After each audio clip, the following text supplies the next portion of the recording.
Our singer-songwriter activist is Dana Lyons. Many of you could have possibly attended his performance for his Coltrane tour, which actually was here a couple years ago. And your children, if you've lived here in the Valley for a while, I know mine did, he gave a performance at a couple of the schools here in Mount Vernon, and so they will know him as the singer of Cows with Guns, which was pretty popular. Tonight is his first performance that starts his tour, the Crude Awakening Oil Train Tour. So we're pretty lucky to have this be the virgin performance, I guess. Matt Krogh of ForestEthics is also going to be a presenter tonight, and he's no stranger to Skagit Valley. During the Coltrane campaign, he was one of our invaluable speakers that came to our local meetings and informed us and shared information so that enabled us then to be knowledgeable in what we did and have effects in the efforts we did of speaking and advertising and writing letters and speaking at the opportunities that we had. Anyway, so he'll be the person that teaches us the nuts and bolts tonight of the issues arising from the transporting of the volatile crude oil by rail that is involved in what's going on presently, and also what is the point of our gathering here tonight together. And also he will be educating us as to ways that we can have an effect with what's going to be coming forth in the next months to change perhaps the direction of what's going to go on. So I guess please join me in welcoming Dana.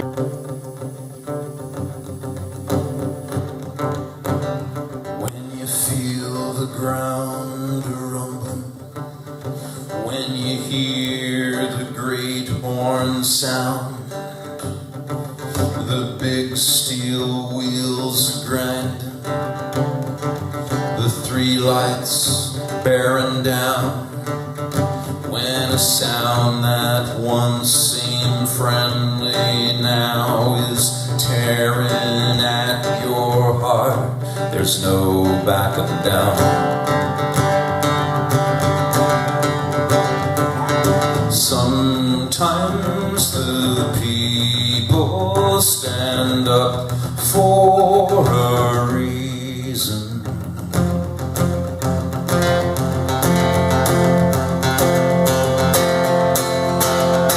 When you see the long train coming, and it's coming to your town, and it's carrying the poison in 100,000 cars, and you hear your daughter coughing when it wakes her in the night, there's no backing down.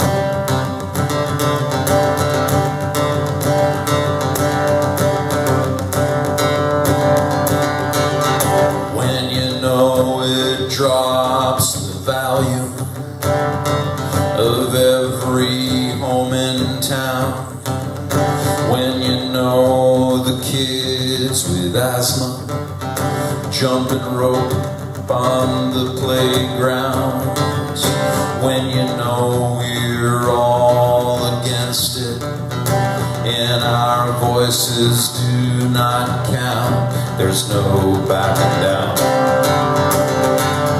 Sometimes the people stand up for a reason. Sometimes the people stand up for a reason.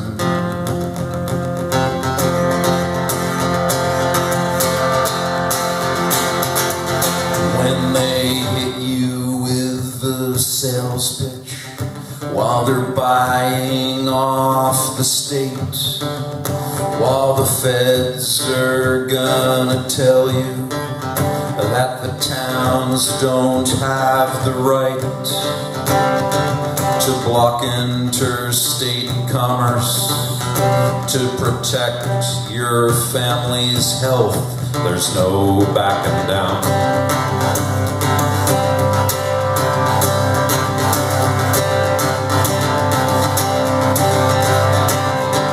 When every mom in Billings down through to Bellingham, when every doc and teacher, when every mayor stands, when every child who lives within 5 miles of the track, there's no backing down.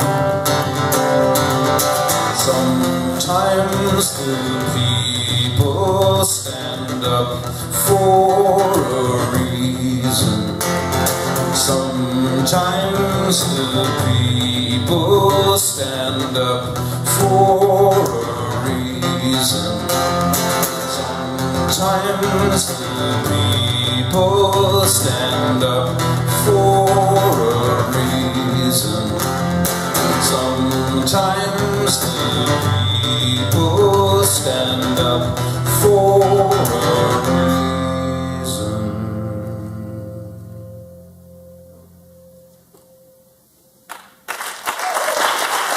So when Dana and I first started talking about the coal issue several years ago, he offered up the opportunity to help him get folks out, turned out all on the rail line. And we did that. He went back to Billings, he went back and forth. He's had 75 shows so far. It's an amazing number of shows for somebody to go out along the rail line, get so many people turned out and activated. And he disappeared. I didn't see him for months. And then I get these calls, I get these emails, hey, Dana was here, what can we do? Dana was here, is there anything we can do? And when we talked about starting this to highlight the new issue around oil trains, we divided up our tasks, and we decided Dana was going to be the inspiration. I said, what can I do? He said, you can be the geek. So for those of you who don't know me, my name is Matt Krogh. I work for ForestEthics as a campaign director. And I've been working on tar sands issues for ForestEthics for about 6 months. But the reason I got involved with ForestEthics was because I've been working on coal for 3-4 years now, trying to prevent the Gateway Pacific Terminal and all the potential impacts it might have on our area, whether from climate change, from increased oil spill risk, from rail traffic, all the different issues associated with public health, associated with rail traffic. And as I was working on that, and working with some great people, we started getting this. This is a picture of the Castleton explosion in North Dakota in December. What we have right now is a circumstance in North America I'm going to describe to you. So we've divided up the show a little bit.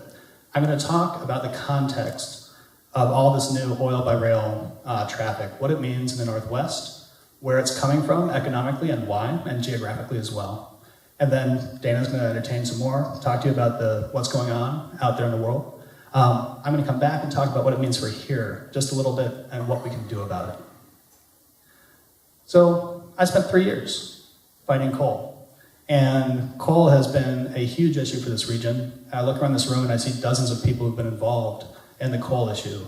And I distinctly remember 3 days before the first scoping hearing in Bellingham. Who went to scoping hearings? Oh my God, that's amazing. Almost everybody in this audience went to a scoping hearing, so I don't have to define it. But 3 days before the Bellingham scoping hearing, we've been doing so much organizing that I actually got a call from the governor's office. And they wanted to know if we were going to riot or be violent. It's like, actually, we're going to the scoping hearing to support the state agency and doing the right thing. But 3 days before, that same day that I got a call from the governor's office, this permit application crossed my desk. And it was for the rail loop at BP. And we had thousands of people coming. We had people from all over. I was deeply concerned about the governor's office calling. And I look at this thing, it's like a train a day. We're talking 16 for GPT. It's like, and I remember actually just putting it off the side of my desk and not really thinking it was a big deal, which this picture illustrates nicely all the coal coming through and the oil on the side. But it turns out it's a pretty big deal. We've had so many people involved with coal who are paying attention to this now. We've had so much happening with oil. We've had so many leaders in the coal area and from the First Nations and the U.S. tribes. You know, we're looking at what's all happened there. What's happening now? Is it the same deal? We'll talk about it in a second. This organization I work for, I had no idea how deeply involved they were in BC. So who here has heard of the Kinder Morgan pipeline? Who, keep your hand up if you heard of the Kinder Morgan export pipeline, the new one. What about the Enbridge Northern Gateway pipeline? This is an amazing thing.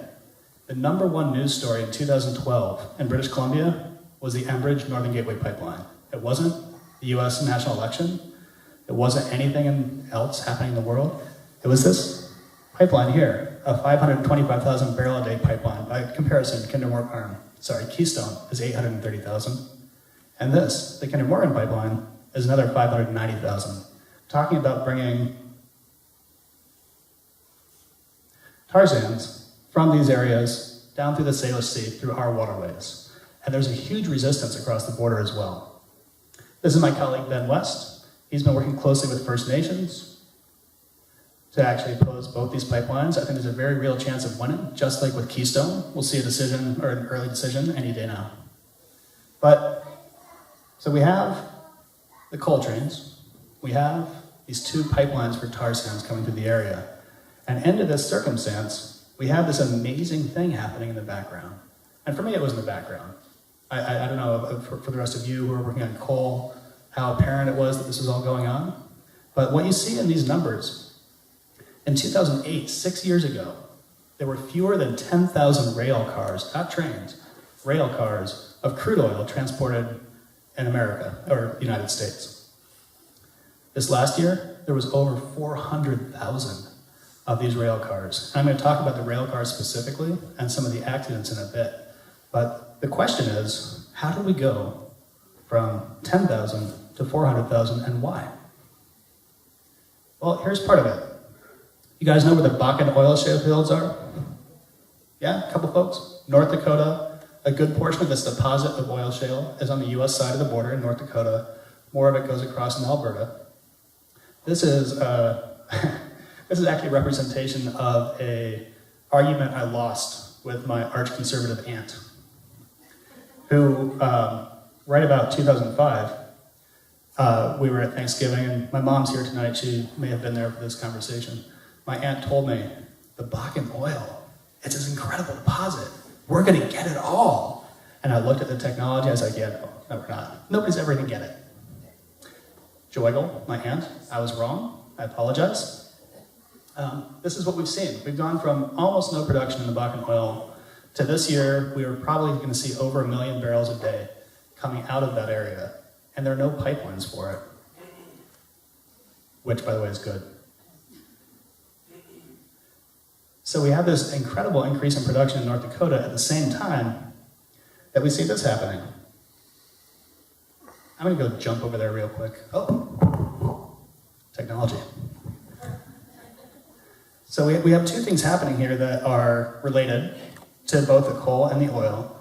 The one is this. In the last 5 years, we've seen a dramatic decline in coal consumption in America. At the same time, can you guys see that one? Red one up top? We have had a 10% decline in crude oil consumption in America. This is a great thing. Anybody drive a fuel-efficient car? Bike? Yeah? It's a great thing. However, what we see are coal companies and petroleum companies both desperate for new markets. And so when we talk about new markets, and we talk about the pressures that we have here, sorry, that was loud. We have to look at what it means that we put this infrastructure in. How much pressure is there to push coal through a certain size port, or oil through a certain size pipe? And when we talk about the future, if we permit all these different terminals, and I'll talk about them all in just a second, that's the pressure we see from Bakken oil. That's the pressure from coal, and that's the pressure from tar sands. So what this chart is, just to explain it real quick, is trying to make an equivalency between the oil and the coal deposits so that this chart graphs carbon dioxide equivalents in billions of short tons. So about 3 billion for Bakken, 50 billion for the Powder River Basin in coal, and nearly 100 billion in tar sands. So everything that we're talking about right now, where we have real community risks from exploding oil trains, what we're going to see in the future is whatever happens, those same trains being followed by tar sands trains for international markets. This is about exports, and I'll explain that in a second. Or this second. This is a really simplistic chart put together by a friend of mine at Sightline, Eric DePlace, who does great research. And what we're trying to indicate is what the game really is here. What you see is the Powder River Basin at the bottom right. You see the Bakken oil shale in the middle, that's North Dakota and Alberta, and the tar sands up top. And the actual target for most of this stuff is markets in the Pacific Rim, in particular in Asia. And this is what it's done to rail. So, anybody here from Western or go to Western Washington University? Anyone? I live up the block. Up the block? Good. I went. This was actually prepared for a great group called Oil Change International. I highly recommend taking a look at their stuff. They're a think tank back in DC. And one of my buddies did the geographic information systems for this. What this shows you is an amazing thing. Just in the last 5 or so years, we have seen all those onloading terminals up there in the middle by Alberta for tar sands. We see all these onloading terminals in North Dakota and West Texas for all kinds of shale oil. And then what we see are all these terminals around the edge of North America where they want to get this landlocked stuff from the middle out to the edge where they can actually get the international or the market price. So some of it will be going to refineries like ours here. But for the most part, they're desperate to get a price where they can actually continue to finance the funding of more drilling. And so this is what it means for Washington. That same map, you can understand this is Washington now. We have 10 proposals in Washington state. They add up to about 780,000 barrels a day. 4 of them are already operating. In the last 2 years, most of them weren't paying attention. We got Global Partners down in Oregon. We got U.S. Oil in Tacoma. We have Tesoro, starting about 2 years ago, here at March Point. And BP just started operating on a Boxing Day in December 26th. And none of these have had an environmental impact assessment. They all got a fast-track permit. Nobody said, we have to take a look at what the impacts will be on the state or what the cumulative impacts might be of these projects. And Global Partners, they're interesting. You know, we're going to talk a little bit about what it might mean here in Mount Vernon to have more and more traffic coming through. One of the things that we just found out is that Global Partners has had a permit for nearly 30,000 barrels a day. They've been exceeding that by 6 times for the last year. They're getting fined by the state of Oregon, but there's no regulation. There's no tracking of the amounts coming through. And when we see Shell or Tesoro or BP or Phillips apply for a certain amount, I don't know how much more they're actually going to do.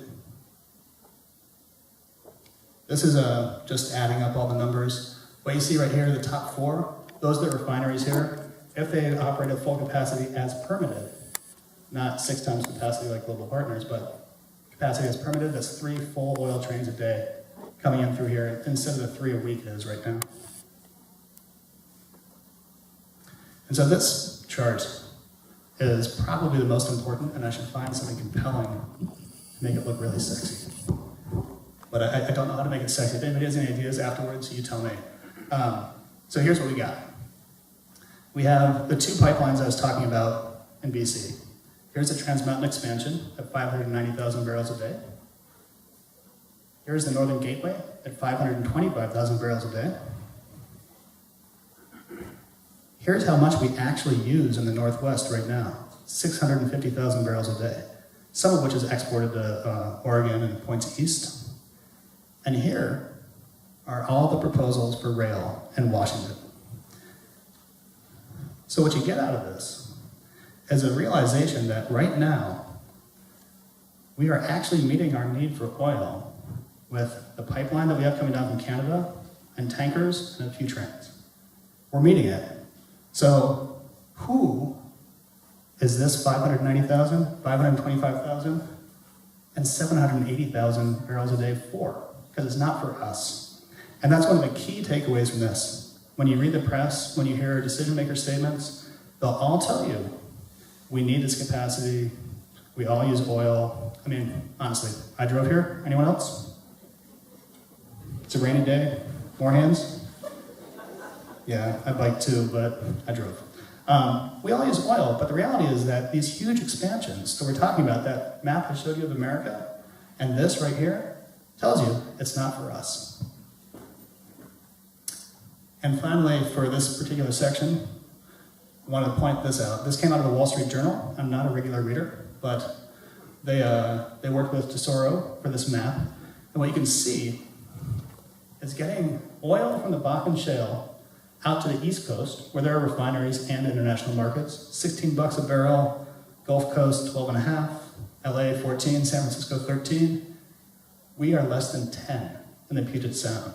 So when you think back to that map with the 3 arrows going from the center of the continent out into the Pacific Rim, and you think about where it's cheap, you think about what it takes to take a tanker down through the Panama Canal or down around the Cape, we are the epicenter of cheap shipping for this stuff getting to Asian markets. Whether it's tar sands, whether it's Bakken crude, whether it's coal, we're going to have these things coming at us over and over again because, frankly, by an accident of geography, we are by far the cheapest place to actually bring this, all this carbon fuel from the center of the continent and get it to the world's largest markets. So with that inspiring moment, I'll turn this over to Dana. Dana's going to play a set. We'll take an intermission. After that, we'll do some more song and talk a little bit more.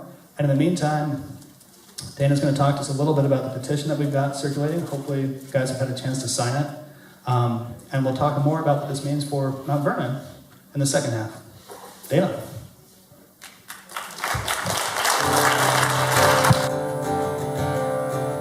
We will swim 1,000 miles to reach the shores of Emerald Isles, with salmon spawning by the million, herring spawning by the billion.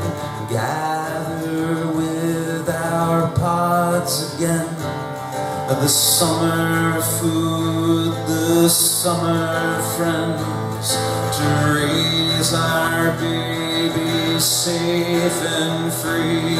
We gather in the sailor's sail, hush, hear the swish of the boats on the water, the hollowed out cedars, the sons and the daughters, the rhythm of paddles caressing the water, the rhythm of paddles to come greet the orca. Remember the legend, the myth and the story a long time ago when we witnessed the glory of thousands and thousands of whales swimming free. The orcas come home to the great sailor sea. Oh, oh, oh.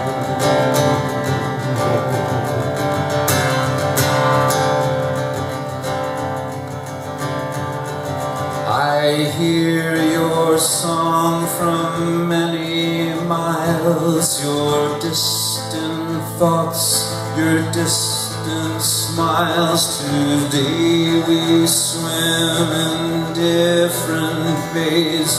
Tonight we meet again to play. Oh, hush, hear the swish of the boats on the water, the great sailing ships with the sons and the daughters, the wind in the wood as it cuts through the water, the wind in the wood sailing out to the orca. Remember the legend, the myth and the story a long time ago when we witnessed the glory with thousands of whales swimming free. The orcas come home to the great sailor sea. Oh,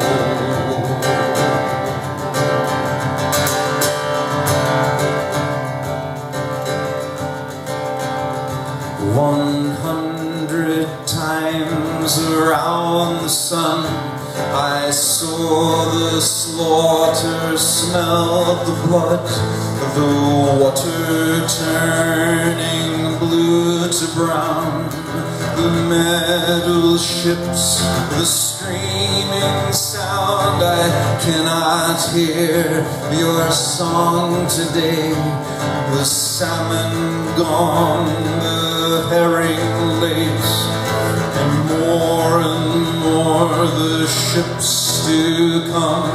Will anybody hear my song? Oh, hush, hear the scream of the ships on the water, the great super tankers, the coal ports, the freighters, the deafening noise overtaking the water, the deafening noise overcoming the orca.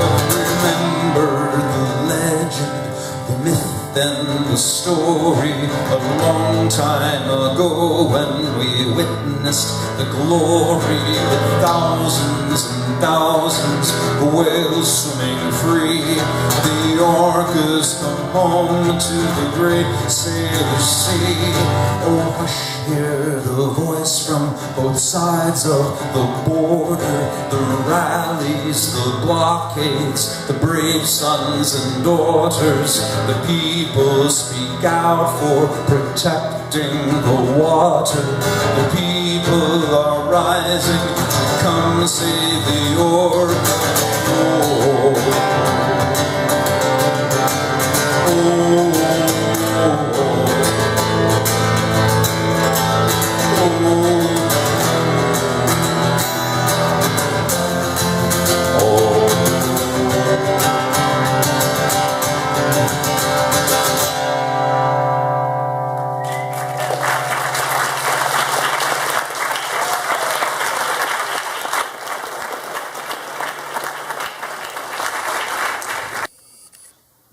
Thank you so much, Dana. During the intermission, my daughter made the comment that Cows with Guns was the soundtrack to her childhood. And it's true, actually. We were singing along. And I got to watch father and daughter singing the chorus and the verses over there. It was really very cute. For those of you who don't know, this is we're going to let wave our big heads high. And I didn't actually realize until recently how deeply Dana's music had penetrated and made an impact until I was sitting waiting to meet with some great folks at the Lummi Nation who've been organizing around coal and now around tar sands and oil. And I picked up the Squawk, which is probably the best community newspaper I've ever seen. And I start reading an article. It's a biography about somebody named Willie. And I get about halfway through it and I was like, wait a minute. Dana has a song about Willie. And I just started singing this song about Willie. I was like, I can't believe it. I'm like sitting here reading a bio out of Lummi Nation straight from Dana's songs. But speaking of that sort of penetration thing, I want to show you a picture. I have a very personal connection, actually, to being involved in this work. Anybody recognize where this is? Yeah, so this is roughly the view that I had from my office in 1999 when Walking Creek blew up from the Olympic pipeline. And right about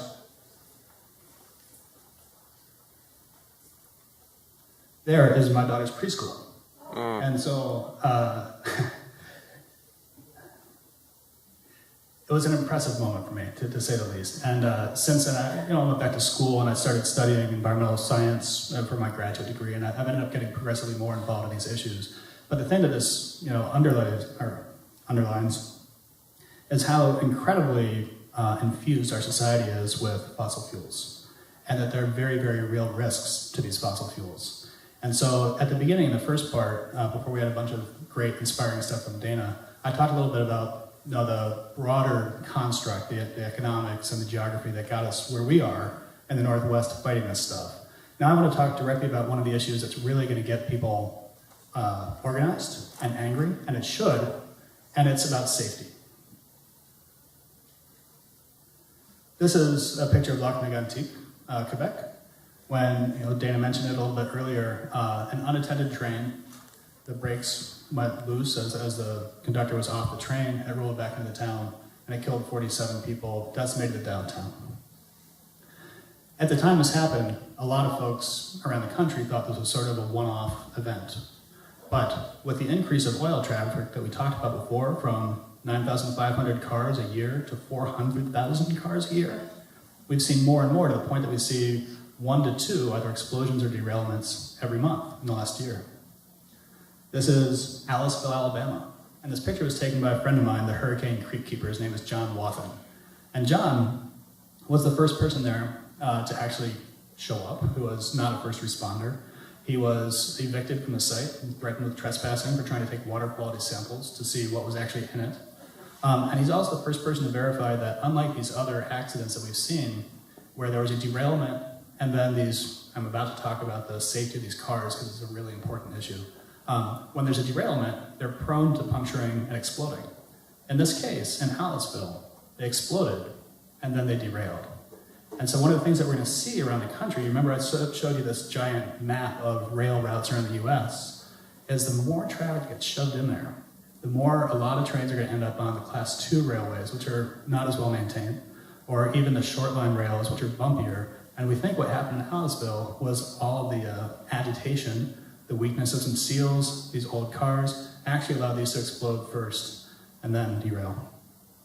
One of the things that John also confirmed, which ironies abound in all of this, is that the only reason the Crude didn't get into Mobile, Alabama's water supply was it was blocked by a beaver dam.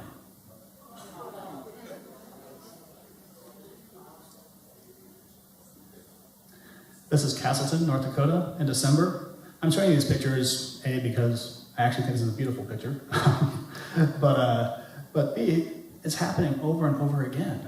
This is a foreseeable conclusion. This is what we're going to see happen somewhere every month. We're going to see it more and more if the railroads and the oil companies actually get their way and increase oil transport the way they want to. So this is the rail route here. You guys are very familiar with this. This map was, this is sort of the drilled down version of that larger map I showed you earlier. This will be available in a couple weeks publicly. So any of you who want to go talk to folks, talk about where the rail lines go, these are the likely crude routes all around the US. And one of the things that Dana mentioned was the Highway 9 route over here going through Cedro Woolley and up. You see it sort of dead ends at the border and in Linden. But what we're seeing is more and more talk about creating a loop so that all the coal trains and all the oil trains can go up one and down the other, which means that all these organic farms in the South Fork Valley, all these small communities here north of Cedro Woolley, are just as much at risk as those of us here in Mount Vernon or on the main lines going up through Bellingham. This is a non-scientific diagram put together by a GIS intern of mine. This is roughly the blast zone in Lac Mégantic, Quebec, laid over Bellingham. The devastation, should we have one of these events, and somebody in this country will have one of these events in years, who knows how soon, but it will happen if we go this way. So this is one of the main things I want to talk to you about today. So the first one, how, the construct. Dana made some great points about the fact that we can actually make a difference and change things. I'm going to talk about some actions. But this one, I was told 6 months ago when I started researching this that nobody would ever say the word .111. Can somebody say .111? Thank you, they were wrong. So we've been talking about these a lot in the last couple months. Senator Cantwell released a statement 2 days ago about the importance of rail safety and talked about .111s. We've seen a lot of action around this, and there's a really good reason for it. Since 1991, the National Transportation Safety Board has been warning America, warning the Federal Railroad Administration, the Association of American Railroads, the DOT, the Pipeline and Hazardous Materials Safety Administration, that these cars are unsafe since 1991. And all the growth of this industry is entirely based on using rail cars that are known to be unsafe. Now, the railroads, to their credit, in 2011, the agencies had done nothing. NTSB, National Transportation Safety Board, is an advisory body. The railroads did create a marginally better car. And whenever you hear Burlington Northern or Tesoro or one of these other groups talking about using the new design, they're talking about a marginal improvement. It's an improvement, but it's marginal. But there are new standards coming forward. And probably sometime during the middle of this year or the end of this year, depending on how much public pressure there is, we will have an opportunity to comment on new standards for these cars. And this number right here, 83% of these .111s that are on the rail that are used to transport this explosive crude from the Bakken oil shale, they should be removed immediately. And you don't have to take my word for it. There's a guy named Hunter Harrison. He's the CEO of Canadian Pacific, a railroad, who's standing up in Calgary in front of all these people who want to ship tar sands from Alberta to the world by rail because, frankly, because of you, me, people like us, we've been shutting down pipelines right and left. He stood up in front of these people and said, I want these cars off the rails tomorrow. That's a rail guy. The National Transportation Safety Board wants them off. The only people between us are oil companies, tank car companies like those owned by Warren Buffett, and the regulators. So we actually have an opportunity this year to push hard to get these incredibly dangerous rail cars off the rail, which will essentially stop the expansion of the industry, at least for a little while, while they catch up with the real cars. That if we transport oil, we need a better standard. It's going to come forward soon, and we can all participate in that. Some people are exercised. Is Carlo still here? Carlo Volli is here from Seattle. He has been leading the way and getting a resolution through the Seattle City Council to respond to the threat of oil trains. This resolution, it should pass 8-1? 8-1? We're hopeful that it will pass 8-1 on Monday. That includes a whole bunch of information or a whole bunch of requests for information. So first respond.